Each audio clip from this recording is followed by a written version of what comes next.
Maybe we're not sure it's all going to turn out okay, or we feel like something's in jeopardy. Our relationships with those nearest and dearest to our are in jeopardy. But this is saying it's going to be okay. Okay, coming to this deck now, we have the mystical moments. Is that it? Yeah. With keys on trees.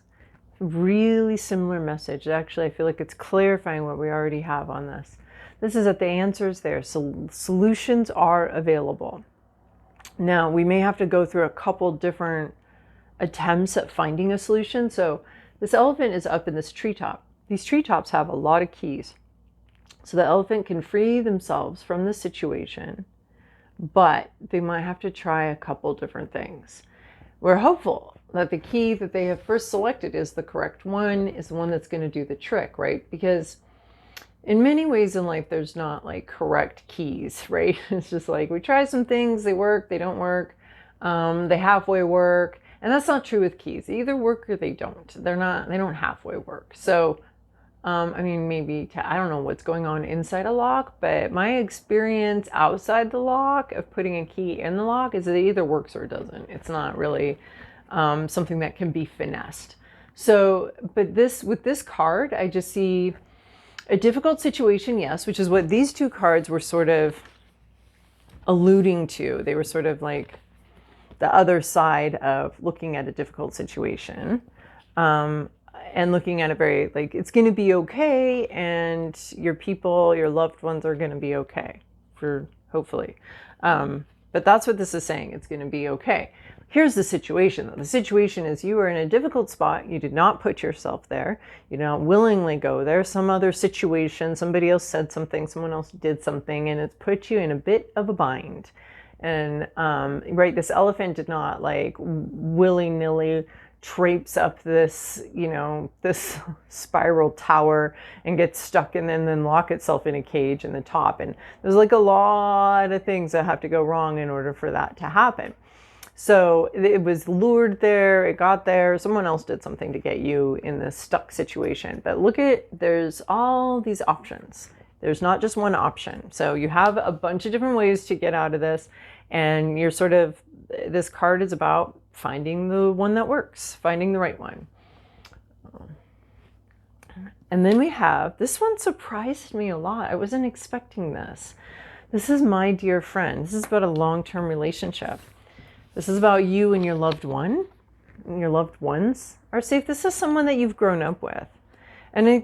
So earlier on in the deck, I think it's card 19, we see this one as a girl and this one as a fawn, and they're together, and they've become, it's like she's been given this deer at a party, or somehow feels like they've met at a party to me. I think that's maybe, yeah, they're like, she reminds me of this doll I had when I was a kid, and the doll's party dress is the dress that the girl is wearing in this. So this is a long time later, decades later, and look, the feet of this deer don't quite touch the ground, or they do, but this one is also ungrounded. Like, nobody's got their feet on the ground. None of the land mammals who, usually like the four-legged critters in these two pictures have their feet on the ground. So there's something a little ungrounded and theoretical about the situation. And my dear friend is a long-term relationship that it's someone you've known for a very long time. And I think it could be a relative, it could be a friend, it could be someone, well, obviously it's someone from your past, but it could be someone that hasn't been with you every step of the way, right? That's a little bit about what that reminds me of. There's like a shadow. I've never really noticed the shadow here. And this one, it does look like it is standing on the ground. He's standing on the ground. But there's this, I don't know. They're not very well grounded. It's kind of a theoretical standing on the ground. If there were ground and if we could see it, I'd be standing on it, right? And the shadow is interesting too. The shadow from this being. But, and this, you and your loved ones are safe. Also, it is Cancer season, so I like that we pulled a Cancer card.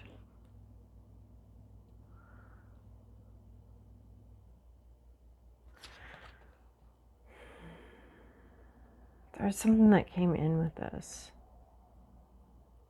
Oh, this can be like parent-child also. This is someone you've known for a long time, because the parent and the child in many ways grow up together. The parent is learning how to parent, the child is learning how to human, and the parent learns a lot in the process and the child learns a lot in the process, and both of them age. The child appears to age more, but both of them go through the same period of time as they're together for the decades that they are.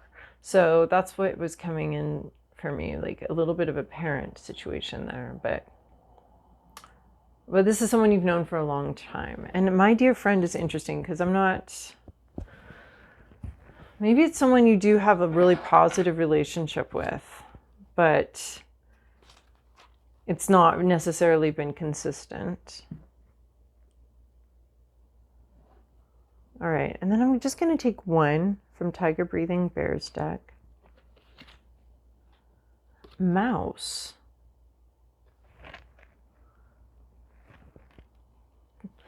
This is the Under the Shell deck.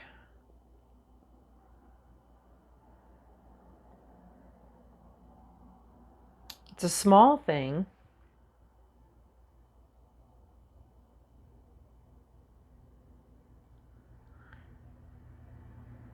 It's something, I think it's something you spot out of the corner of your eye. Like, this deck is so mysterious. Like, each card is so, like, one word, one concept. And, like, what about this mouse? So it really causes me to have to, like, go into my intuition, which is obviously what the whole thing is about, but also just, like, I think,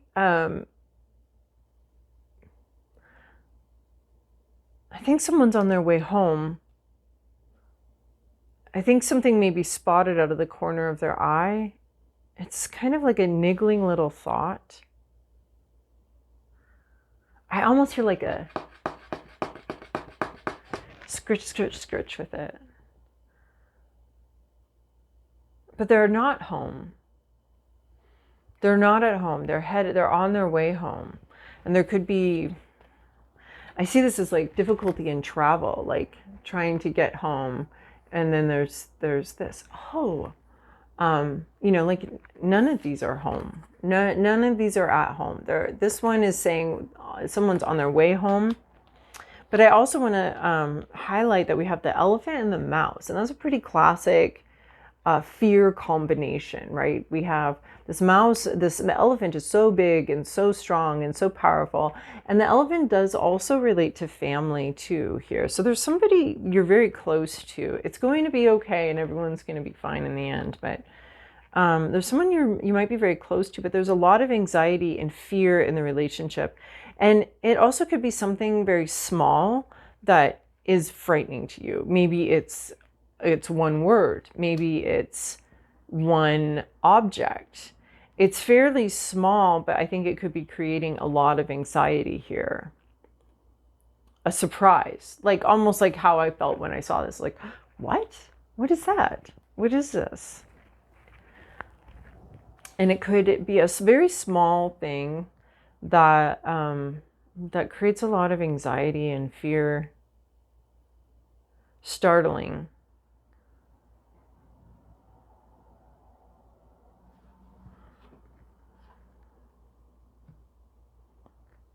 I think there's a lot of mystery too. Like, well, yeah, that's a little bit of the fear, is the mystery in it. This whole looks like something that we don't know where it's going. Like, I don't know what this looks like on the other side of this mouse's door. The whole just looks like a new moon energy to me, where there's a lot of mystery and not really understanding what's on the other side of this threshold. Some mouse it could have a mansion back there. We really don't know what he's got, So there's like a crossing of a mysterious threshold too. I think that's also part of it. But I think that there's a lot of fear and anxiety about this mouse sort of seen out of the corner of the eye, that the small thing that grabs your attention. I'm going to grab another one of these. That felt fun. That felt good. All right. The pillow. This one's always so like a place of rest, home, sleep,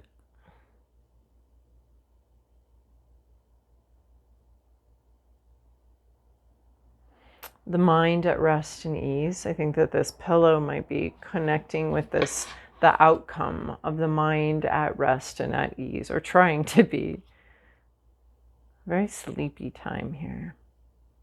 A startle and a sleep. All right, now we're going to take from the Goddess deck.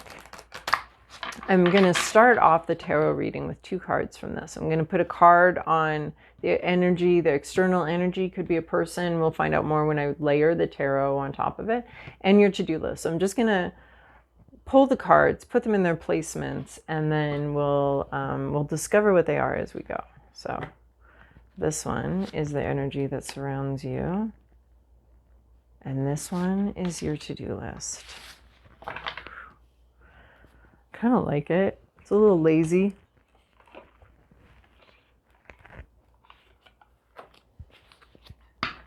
All right, and then we've got the tarot. We're doing the 4 Hasa tarot. It's interesting because sometimes I look at my cards and I'm like, what do I want to play with today? And then sometimes, like today, the cards are like, me, and me. And like they raise their hand, they're ready to go. And this one was one of them. It was like, no question, we're doing this deck. So I'll be curious to know why this deck wanted to come out. All right, from the bottom, ooh, fascinating. From the bottom of the deck, overall for the reading, 4 of water, 4 of cups. They have the story of Narcissus here. MJ Cullinane, who does the Crow Tarot, or the Crow Tarot, the Urban Crow Oracle, that she also did this deck. So we have the story of Narcissus here. But it's interesting because we have a narcissistic personality disorder, which is based a little bit on that story, but there's also a sense in which we all have to have some level of self-love and appreciation. But in this one, they are, I love how she made the daffodil cups, like these are the 4 of cups right here, these little daffodil cups. And they're ignoring something, an offer, a plea, they're ignoring it.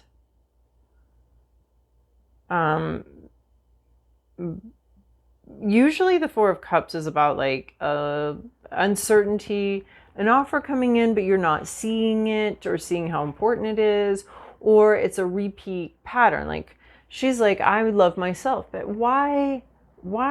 I guess I feel like there could be several reasons. She's learning about herself, and she may have been in a codependent relationship with this one, because sometimes this card talks about repeat patterns that we keep engaging in and that we need to kind of let go of, or we've realized that we don't want any more of that. We don't want to keep doing that. We don't want to keep going back to this person. We don't want to keep engaging in this person. So we have the idea of Narcissus, but I'm not really feeling like she's a narcissist. I feel like she's, and Narcissus is like the Latin name of daffodil. And then there are narcissus flowers related to the daffodil. But is this person like, oh, but I need you. Oh, but I need you. Oh, but come back and engage in this unhealthy dynamic. And she's like, no, I love myself too much to engage in that unhealthy dynamic. But always with this card, there's a little bit of like your discernment, your situation is what we're talking about here. So it could be something like, I don't want to engage in this unhealthy dynamic anymore. But it could also be like, no, I'm not going to, like, please come help. Like, so I guess we're getting a little bit of like the boy who cried wolf here, or the girl who cried wolf. And it's unclear in this picture, in this card here today, whether the person is being like, this is a real emergency and I need you to pay attention. And they're like, no, it's not a real emergency. Or this one's like, there's a wolf. Yeah. Yet again, there's a wolf. I need your attention. I just, there's a pull on your attention and your commitments and your time, your energy. your future. There's a pull on it, and it might be healthy or might be unhealthy. That's the whole question of this card. And so I feel like she's like, does she love herself in a dysfunctional way and she's not going to help anybody else? Or does she love herself just enough to break away from difficult relationships? And anytime you're in like a codependent, difficult relationship, it can feel like you are being narcissistic to love yourself enough to remove yourself from an energy pull, something that's sucking on your energy. It can feel that way. And certainly this person wants to convince you that you're just a narcissist, and that's why you don't want to re-engage in this disastrous like situation. So it's really a judgment call, and that's really what the card is about. I guess we just like walked around the entire meaning of the card. It's a judgment call, like whether this fourth cup or this offer or this plea is legit, and or if it's just another part of an unhealthy pattern. Do you want to break the pattern and risk not responding to someone who truly needs help for the first time in this dynamic? Or do you hold your guns and like, no more of this, I'm breaking this pattern right now? Or do you continuously go back, but this time it's real, this time it's legit? I don't know. It's a hard card. It's actually a little annoying to draw this card because it's just, it is about that decision point and discernment. It's a card about discernment and taking your time and really thinking about it and loving yourself enough to break patterns, or loving yourself enough to be a good, generous person and turn around and help someone. It's really in the eye of the beholder here. All right. Oh, I already cut the deck. That's where that card came from. All right. Past. This is your present. This is your inner landscape. This is what the issue is. This is the environment, your to-do list, and your possible outcome. This could actually, just because it could be about a known narcissist too. Just a wordplay situation. But we'll see what these other cards say. There is, wow. Whoa.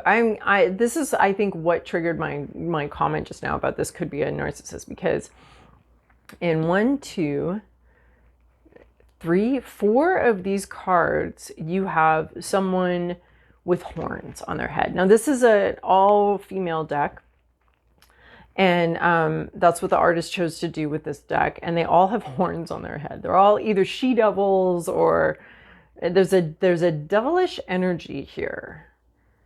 Now, I know in Terrorland, we're not like freaked out about horns on the head, but just there are so many, and then we end up here with the what is this if not like a devil on fire situation. So in your recent past, we have Eve the Temptress in the Garden of Eden, looking so innocent here with half an apple to deliver to you. Page of Earth, something begins. Real life begins. It's like, yeah, we're not in Kansas anymore. Yeah, we're not in Eden anymore. We're leaving this place. And here's the initial first step of getting out of this. Leaving either willingly or unwillingly, some sort of dream state, some sort of Eden. This has already started. So what this is saying is that this situation or this trip has already started. You may have doubts about where it's going and if it's any good and if it's just the same old, or if we've broken free and broken into some sort of new territory here. But was I talking about this last week, or who was I talking about this with? About like, we had the Lilith card come up, and, just Eve and the possibility that just blaming this woman for all of history, for all of the difficulties that humanity goes through. She's the Pandora of Christianity, and it's just been blamed all on her. Possibility is that a man did it and just lied about it and said it was the woman's fault, right? So, I did pick on accident, or just this deck picked itself, and it's a very feminist deck. So we have this Eve here come to the new reality. It's a realer reality. We're going to eat from the tree of the knowledge of good and evil. And we're going to know. We're going to have this experience. We're going to know when all is said and done, when this journey is over, we're going to know. Like, one of my favorite phrases is what is it? You can't find out. You won't know unless you find out. So it's like, I don't know if I'm going to like that, but something's drawing you to it. So you won't actually know unless you find out. Let's just take the example of trying on clothes. You're like, oh, that looks interesting, but I don't think it'll look good on me. But you won't know that unless you go find out, right? You have to go try it on. You have to go experience it in the 3D, because there are a lot of things where you look at it and you're like, oh, I could never pull that off, or I don't even know what that means at this point. But you look at it and you're like, yeah, I like it, but I don't think I can wear it. You won't know. Literally, you don't know, because things are really surprising hanging on the hanger versus on an actual person. So that's what this is reminding me of, is like at some point some sort of real beginning happened. It was real and it began. So we're already on this trip. We already tried it on. We already did something about we already made the initial steps, the initial offering. That's what I'm saying. The initial offering, the initial temptation for this new experience to gain more knowledge and more information about the world, to have a brand new experience that's already happened. We may still be contemplating it, but in your current situation, we have Elder of Earth. All right, we got a pretty good mix. We don't have any wands though here, or fire. 3 major arcana. Whoa, one of them same as last week, different deck. So that's pretty wild. All right, Elder of Earth, King of Earth, Dad. This could be a father. This could be just sometimes in Tarot land, we call this Sugar Daddy. We call this, there's a man here. Usually I think it's typically real with this one. It's like an actual, well, not an actual, but a male presenting person. It's a person. So we have the Page of Earth. The Page of Earth, oh my gosh, the Page of Earth with the Elder of Earth. We have the child and the father, basically. This is what this boils down to, whether that's metaphorically or physically, it's the child and the father. And they are playing part in this role, in this situation. They're playing their roles. Yeah, the child and the father, the Page of Earth. Oh my gosh, this isn't Ace of Earth. This is the Page of Earth. This is the beginner. And then this is the most experienced level. So yeah, it's a child and a parent energy. There's the physical beginning, already learning something very physical. And this could be you too. Both of these could be you. You started something and you've mastered it now. And maybe it was fairly fast, or maybe we're just talking about something that you started learning how to do a long time ago, and now you're a master at it. So whether it's been, we have this this card here about this long time. Man, there's so many horns here. I'm almost wondering if we have horns, like if I counted up all the horns on the table, they'd equal this. So it could be something, a thing that you've actually been working with for a really long time. You've been a student for a long time. Now you're a master. Or it could be a child-parent situation here. In your hopes, your fears, your inner landscape. Yeah, the parent energy is coming in through, because there are these really deep roots here. What's interesting here is that this artist almost has us juxtaposing these two roles. Like there could be a role reversal too, because here we have full-fledged fruit that comes off of a tree. Oh, and they're holding the seeds. We're seeing the seed to create a new life, a new world, a new situation. And here we have the roots of that tree, right? So the fruit produces a new situation, and then this is creating the roots, and it's reminding me of family roots and that kind of thing. And what did we get? We had you and your loved ones are safe. And we have parent-child energy too. So that's very strong for that reading, but I also think that there could be something that you've been working on physically for a very long time, perhaps even decades, and you are a master at that now. But it is interesting how the master now creates the roots for the next generation. There's almost a teaching vibe here, showing someone how to do something.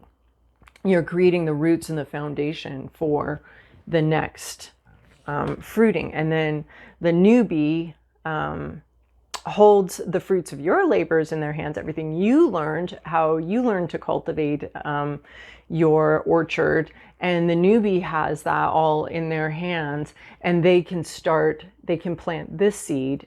That's their goal, is to get this fruit that you've helped them cultivate or that you've cultivated, so that they can plant their seed and start all over and eventually be this. So it's like you took knowledge from other people, not to, you learned. That's the path of humanity. That's the path of any education, is you learned, you took those seeds of that, you planted it, you cultivated it, and now you've created your own orchard from this beginning. And so I think that there's a strong argument for that reading as well.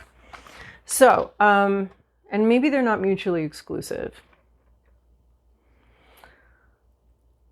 You were a child. You have to be a child before you can become a parent. So just facts. So 3 of air, your inner landscape here. Your hopes, your fears, your inner landscape, heartbreak. You're worried about getting your heart broken. You're worried that somebody's heart is broken. You're worried, you might be worried about hurting someone, This 3 of air, you might be worried about hurting someone.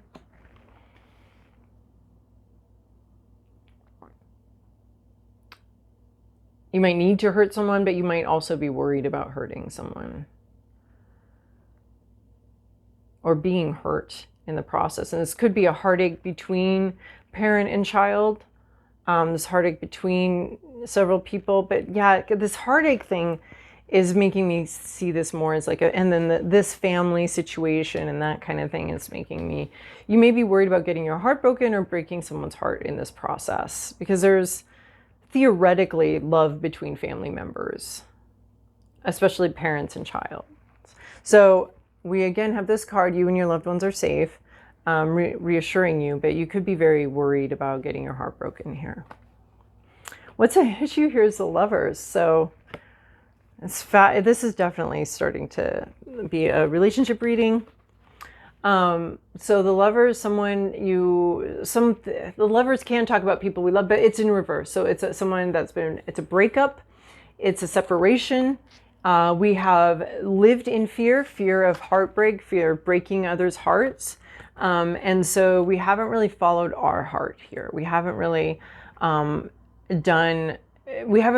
towards what we want. There could be some difficulty with this decision. And it's interesting because this reading has these bookends of difficulty with this decision. This is difficulty with a decision, not sure if it's just the same old, a repeat situation. It could be with a family member, and then this is us like either not having decided to go do the thing we wanted to do or love the person we want to love. We may, can be a broken love contract, I think is what I'm hearing, a broken love contract or something like that. There's been, right, with this heartbreak and this fear of heartbreak, we have this, and then we have this like, well, that's because that's happened before. You've broken somebody's heart, or someone's heart has been broken. So we might not be going towards what we love for fear of getting our heart broken or breaking someone's heart. So this is like a fear-dominated decision that's been made in the past, and it could be to continue a cycle that's unhealthy. And so we keep doing that because we're afraid of what happens when we break that. We're afraid of breaking someone's heart. If we decide not to help this person again, do we break their heart? But are we helping them because we're just afraid of... So fear is dominating this conversation. You can be afraid of breaking their heart. You can be afraid of not living up to their standards. You can be afraid of... There are many... Fear is just playing a massive factor in this decision about whether or not you're going to take the 4th cup or not, or answer this call again. So fear is playing that. And it's fear of heartbreak that's playing into... a resistance to following your heart or doing exactly what you love. In your environment, we have darn.